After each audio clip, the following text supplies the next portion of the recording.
What comes to mind when you picture an empress?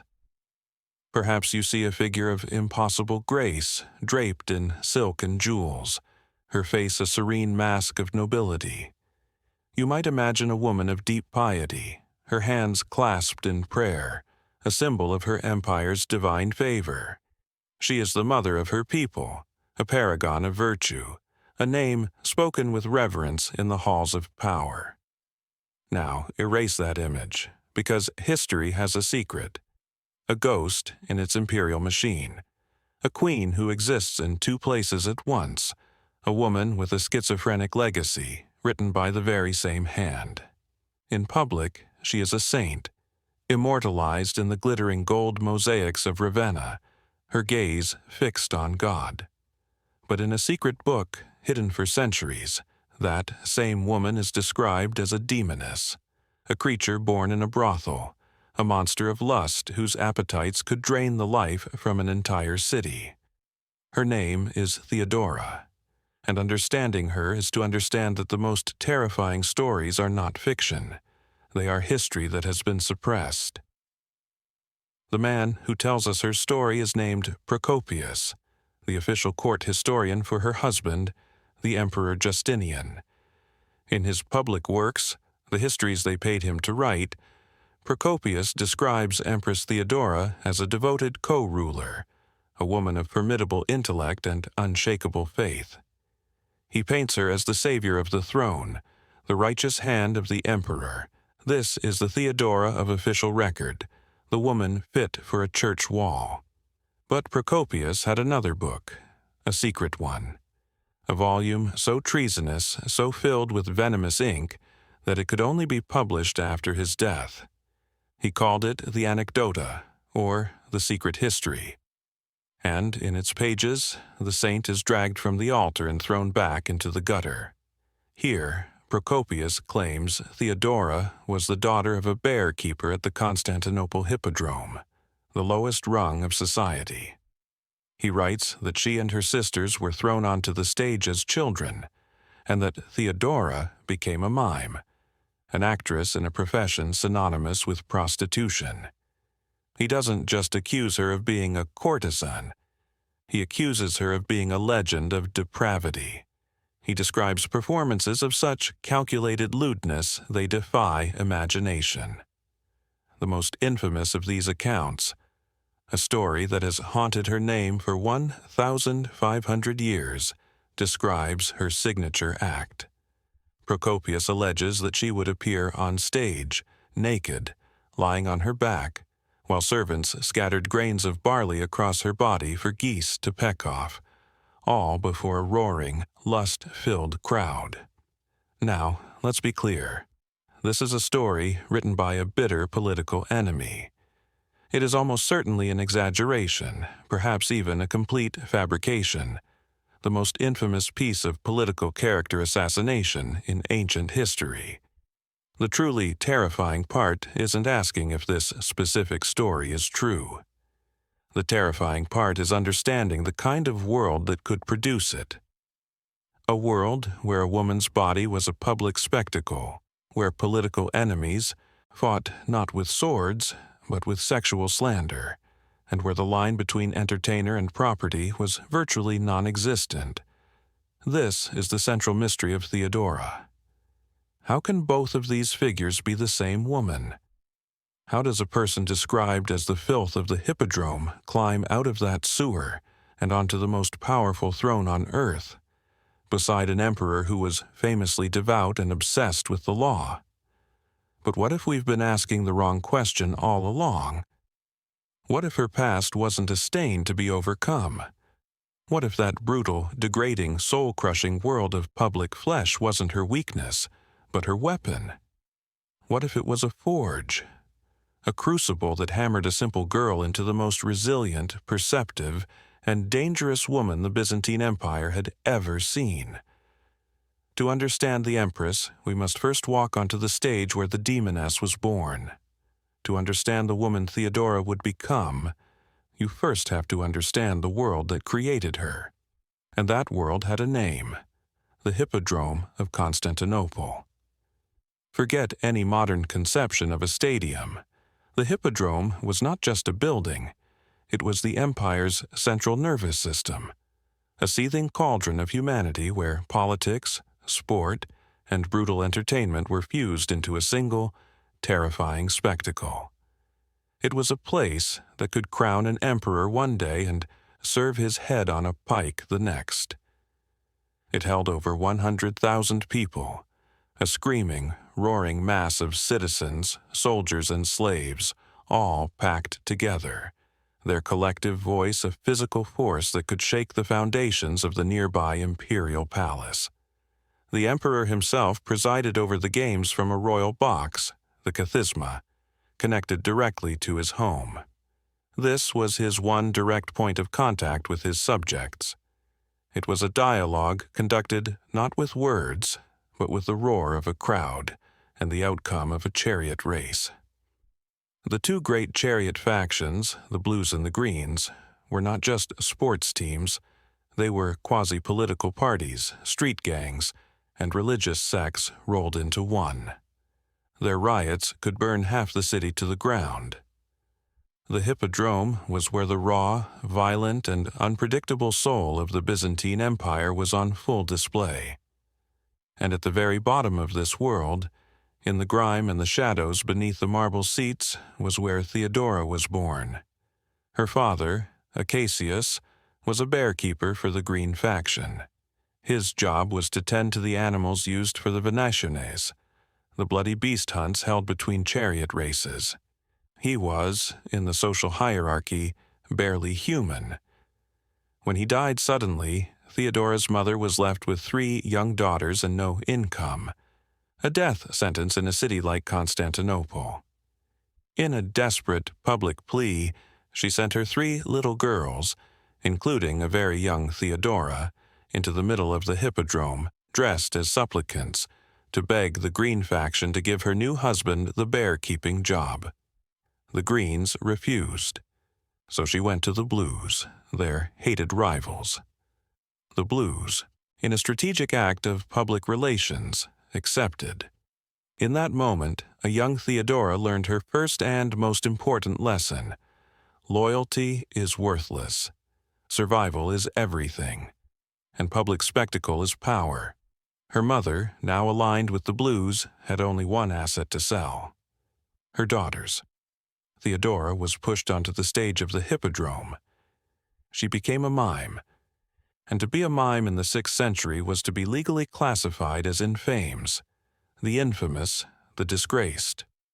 This wasn't just a social stigma, it was a legal brand burned into your soul.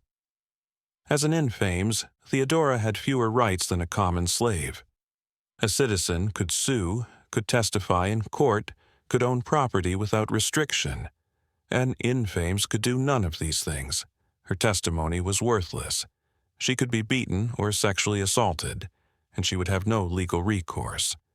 She was, in the cold eyes of Roman law, a non-person. Her body was not her own property. It belonged to the public, to the stage, to anyone with a few coins to spare. This is the verifiable, historical reality that existed long before Procopius ever wrote his secret history. The cage was real, even if the stories of the geese were not. The performances themselves were a reflection of this legal degradation. The Roman mime was not the silent, white-faced artist we think of today. It was a form of theater so lewd, so explicitly sexual, that it made a mockery of the empire's official Christian piety. The plots often centered on adultery, mythology, and raunchy comedy, and they almost always involved female nudity. This wasn't high art. It was mass-produced titillation designed to keep 100,000 screaming spectators entertained between races. It was here, on this stage, that the line between actress and prostitute didn't just blur, it evaporated completely. For a woman like Theodora, her legal status meant she was sexually available by default. Her work on the stage was an advertisement, a public audition for private services later that night. It was a brutal, relentless economy of flesh, where her daily bread depended entirely on her ability to manipulate the desires of men. She was surrounded by them. Powerful senators, wealthy merchants, drunken soldiers, all of them viewing her as an object, a piece of meat on display. What does that do to a person? For most, it breaks them, it grinds their spirit into dust. But for Theodora, it became a furnace. Day after day, she was forced to study the male ego in its rawest form. She learned what made powerful men laugh, what made them feel strong, what secret insecurities lay beneath their bravado.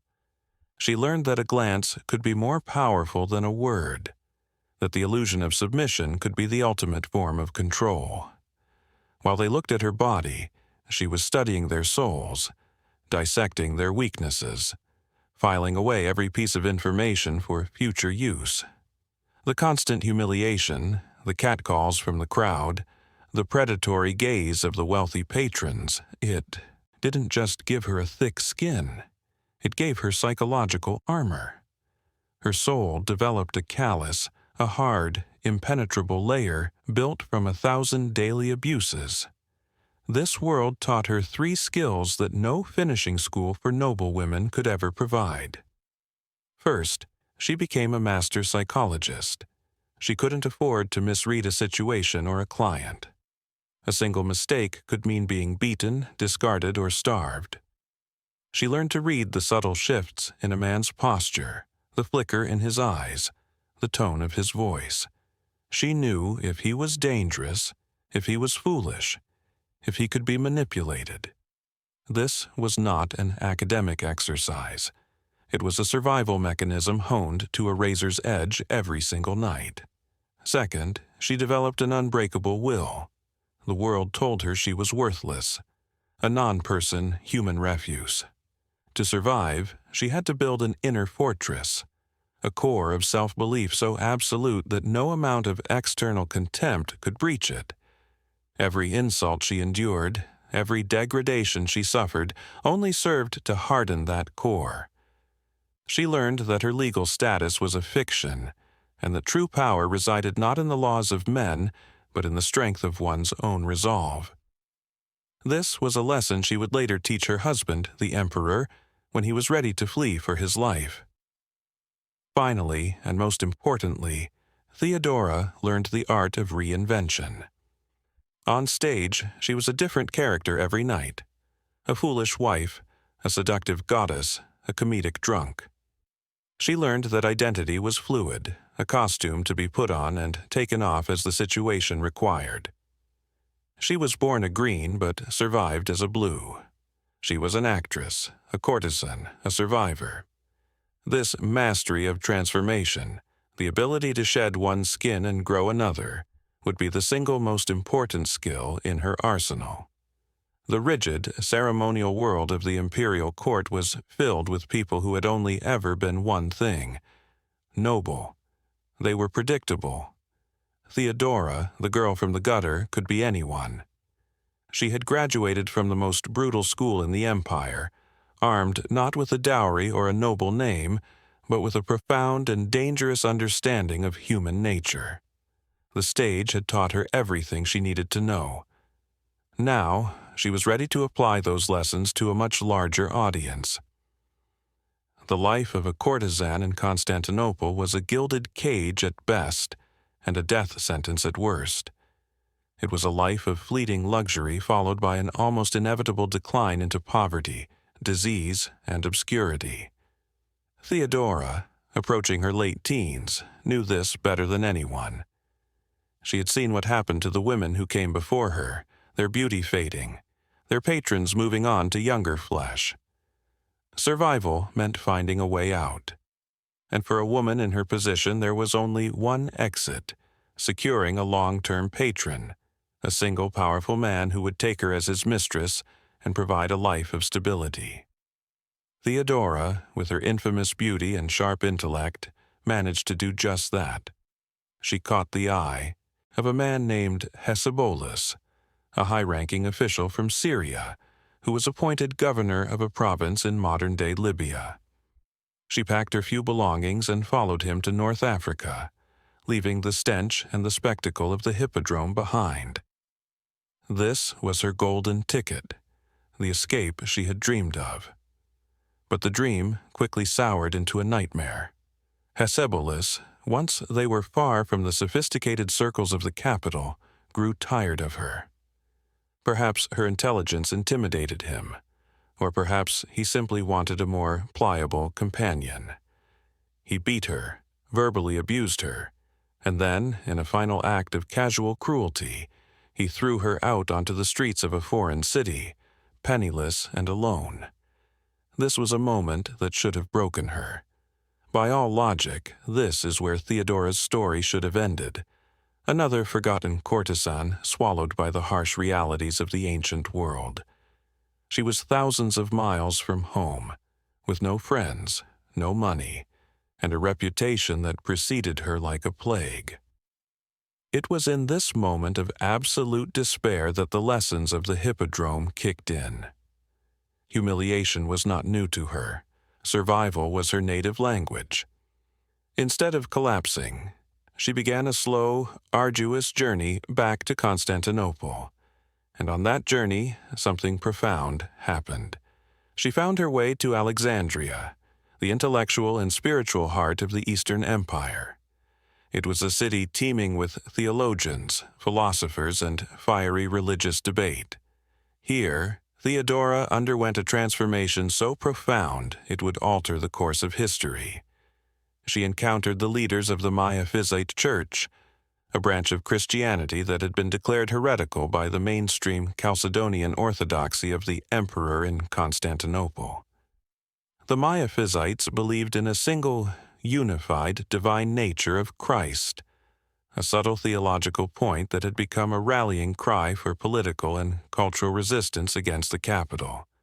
They were the underdogs, the persecuted, the rebels. And in them Theodora found a cause and a brilliant new strategy. Whether her conversion was a genuine spiritual awakening or a calculated political maneuver, we will never know.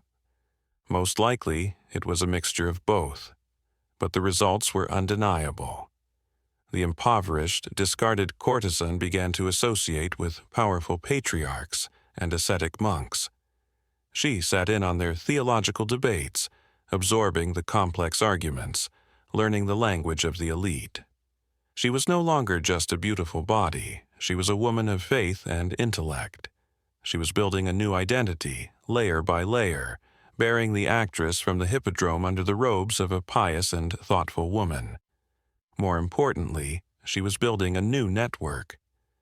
The Miaphysite Church was a vast underground web of influence that stretched across the most vital provinces of the empire, Egypt and Syria.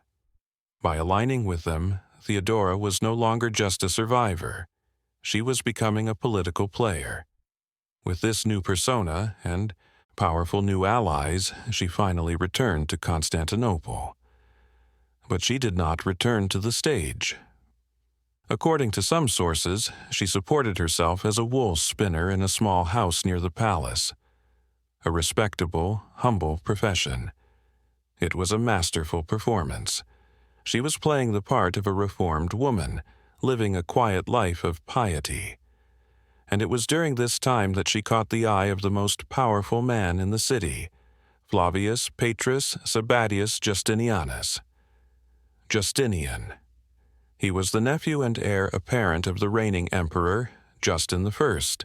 He was a brilliant, ambitious, and deeply religious man, but he was also a cold and socially awkward statesman, a man of the bureaucracy, not of the people.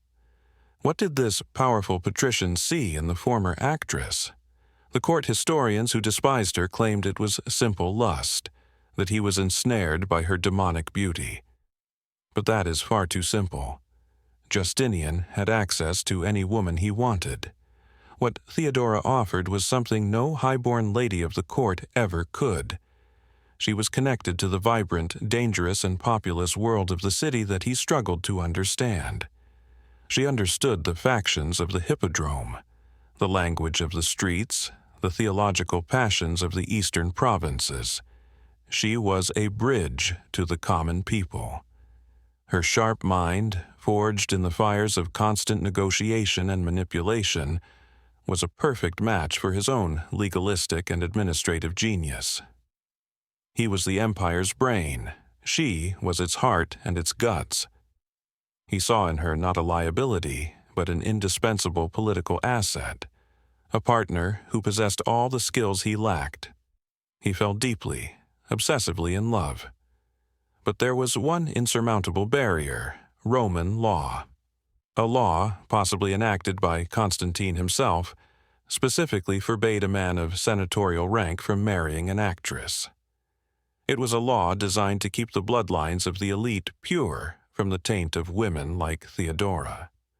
The social chasm between them was not a gap.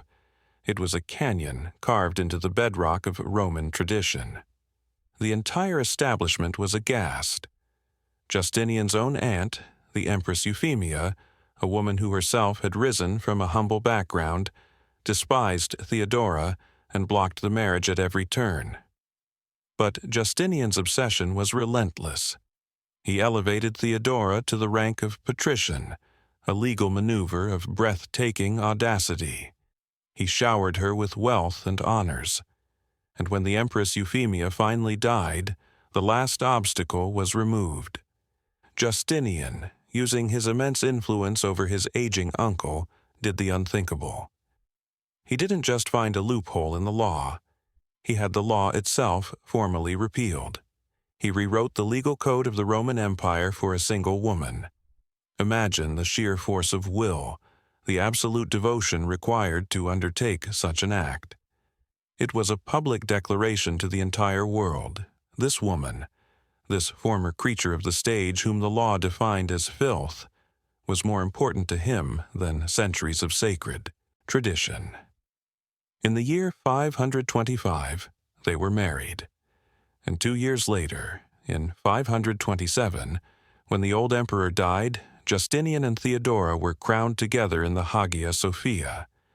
As the crown was placed upon her head, the transformation was complete.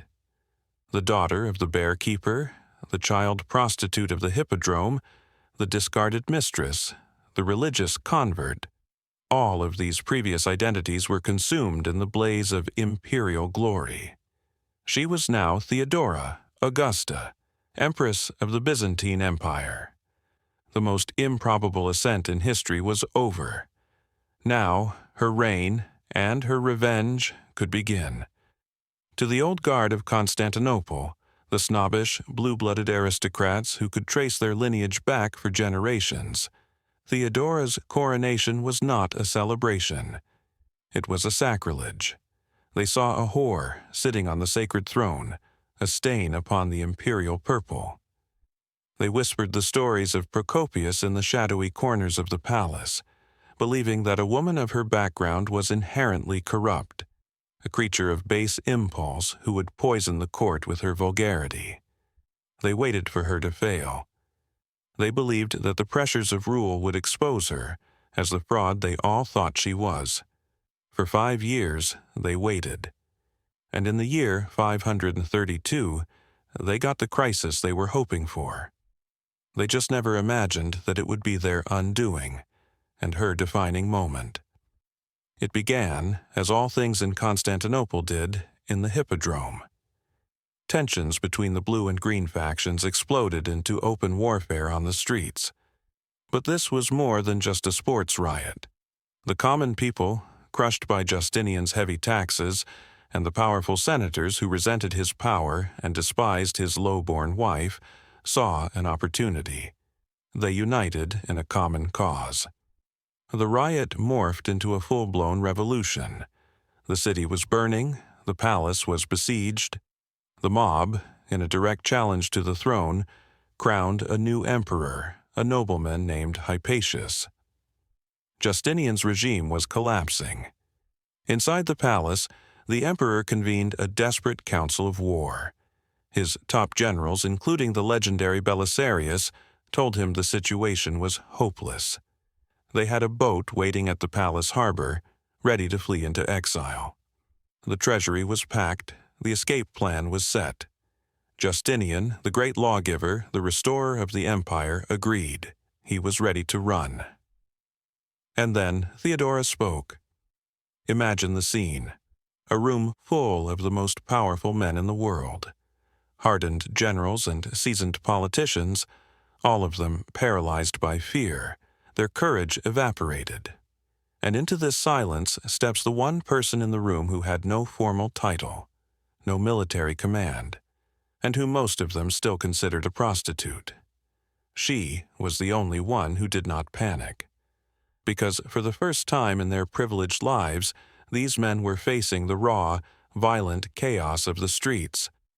For Theodora, this was just another Tuesday. The roar of the mob was the soundtrack of her childhood. She looked at these terrified men, and she was not impressed, and she delivered a speech that would echo through the ages. She told them that flight was not an option.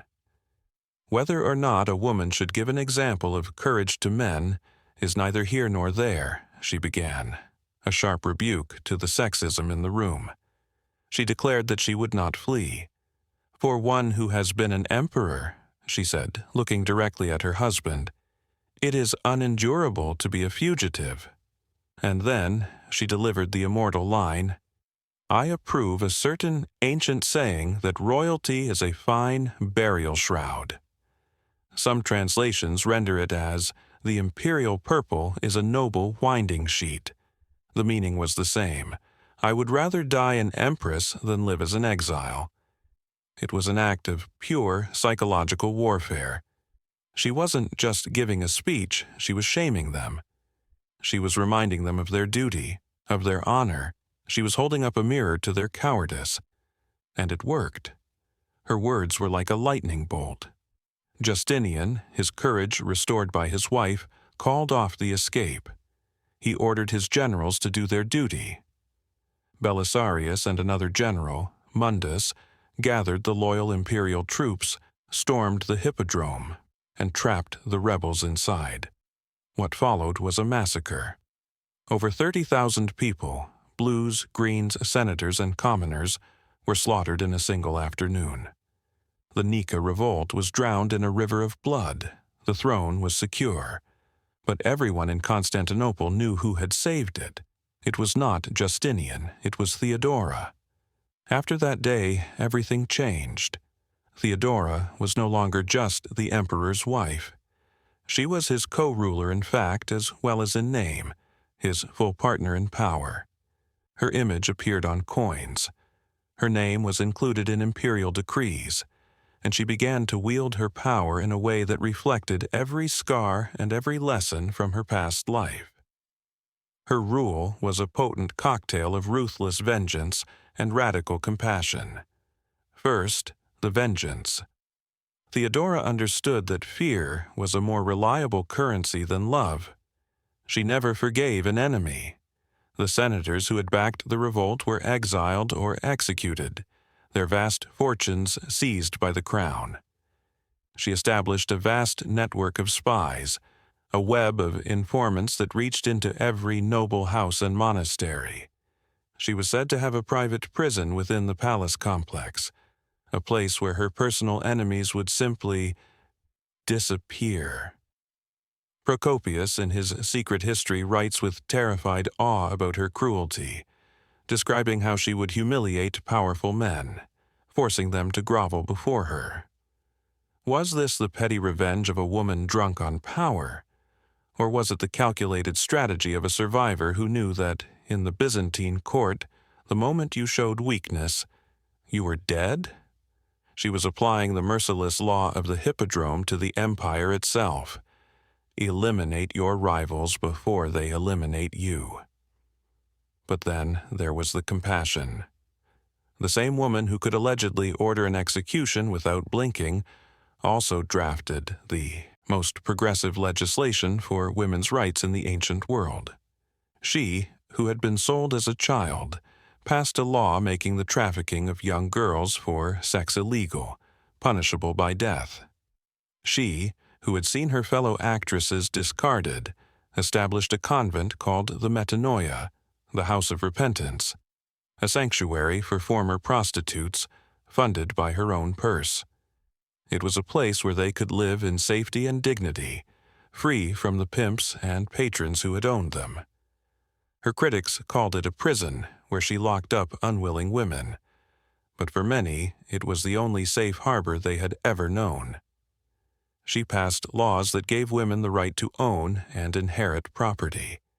She reformed divorce laws to be more favorable to women. She even made rape a capital crime, punishable by the death of the attacker, regardless of his social standing. This was revolutionary. This was the voice of a woman who had seen the absolute worst of men, and was now wielding the power of the state to protect others from that same fate. Finally, she wielded her faith as both a shield and a sword. She remained a staunch protector of the Miaphysites, the religious faction she had joined in Alexandria. While Justinian, for the sake of imperial unity, officially persecuted them, Theodora secretly funded their monasteries, hid their bishops in her private quarters, and used her influence to protect them. This was not just piety, it was brilliant politics. It secured her a loyal power base in the vital provinces of Egypt and Syria, a base that was loyal to her, not necessarily to her husband. She was a master of the double game, playing the part of the Orthodox empress in public while acting as the secret patron of heretics in private. It was the ultimate expression of the reinvention she had learned on the stage, playing multiple roles at once to secure her own power and agenda. She was dangerous, yes, but she was dangerous to the old, corrupt order that had created and abused her. She was dangerous to the senators who thought they could control the world. And she was dangerous to anyone who dared threaten the throne she had saved, not with an army, but with the sheer, unbending force of her will. In the year 548, after 21 years as empress, Theodora died an agonizing death from what contemporary sources describe as a cancer. Justinian, who would outlive her by nearly 2 decades, was said to be inconsolable. He never remarried. Until the day he died, her name was included in his decrees, and he passed laws that he claimed were inspired by her memory. The demoness of the Hippodrome had died a beloved wife, and one of the most powerful rulers the world had ever known. So, who was she? Was she the saint, the pious and wise co-ruler we see in the mosaics of Ravenna, her hands holding a communion chalice, an eternal symbol of Orthodox faith? Or was she the monster of Procopius's secret history, a creature of insatiable lust and vindictive cruelty, who clawed her way to the top on a ladder of sin? The truth, of course, is that she was neither, and she was both. The saint and the demoness are not 2 different women. They are 2 different reflections of the same singular, brilliant individual, seen through the warped mirrors of propaganda and political hatred. She was a complex, contradictory product of a complex and contradictory age. But the central question we asked at the beginning now has an answer. Did Theodora rise to power in spite of her past, or because of it? The evidence is overwhelming. The brutal, predatory world of Byzantine sexual politics, the world of the Hippodrome and the brothel, did not destroy her. It armed her. It was a baptism by fire that burned away every shred of naivety and fear, leaving behind a core of tempered steel. The stage of flesh taught her how to read a crowd, and she used that skill to master the mob of the Nika revolt. The endless parade of powerful men taught her how to dissect the male ego, and she used that knowledge to captivate and counsel an emperor. The constant degradation and legal non-existence she suffered as an infames taught her the true meaning of powerlessness, and she used that memory to forge laws that protected a generation of vulnerable women. Her past was not her shame, it was her arsenal. She took the weapons that had been used against her, her sexuality, her intelligence, her ability to perform, and turned them against the very system that had created them. Theodora's story is a testament to the fact that history is shaped not only by great armies and grand ideas, but also by the fierce, often desperate struggles of individuals. She was a master of the game, a woman who played the hand she was dealt with breathtaking skill, and in doing so changed the rules of the game forever. She remains dangerous because she shatters our comfortable archetypes. She is the saint who came from the gutter, the ruler who never forgot the lash of the powerless, the woman who proved that the skills learned in the darkest corners of society can be the very same skills needed to rule the world. And this is where her 1,500-year-old story reaches out and holds a mirror up to us. It forces us to ask an uncomfortable question. How do we, today, judge powerful women, especially those with what we might consider imperfect pasts? Our world is different, but the instincts are the same. We still see women in the public eye scrutinized for their romantic histories, their clothing, their ambition, in ways that their male counterparts rarely are. We still see the ghosts of the Hippodrome in the way public opinion, fueled by social media, can build a woman up one day and tear her down the next, often using sexuality as the preferred weapon. Theodora's story is a chilling reminder that the judgment of history is often just the judgment of the men who get to write it. Procopius tried to bury her under a mountain of sexual slander, to reduce her incredible life to a series of lewd acts. He failed. Her legacy, in all its messy, brilliant, and terrifying complexity, endured. Her story challenges us to look past the convenient labels and whispered rumors, both in history and in our own time. It compels us to ask, when we judge a powerful woman, are we judging her actions and her abilities, or are we simply reacting to a past that makes us uncomfortable? 1,500 years have passed since Theodora sat on the throne, but the war over a woman's right to define her own power, separate from her sexuality and her origins, rages on. The question is, have we really changed, or are we just hiding our ancient prejudices behind a more sophisticated mask?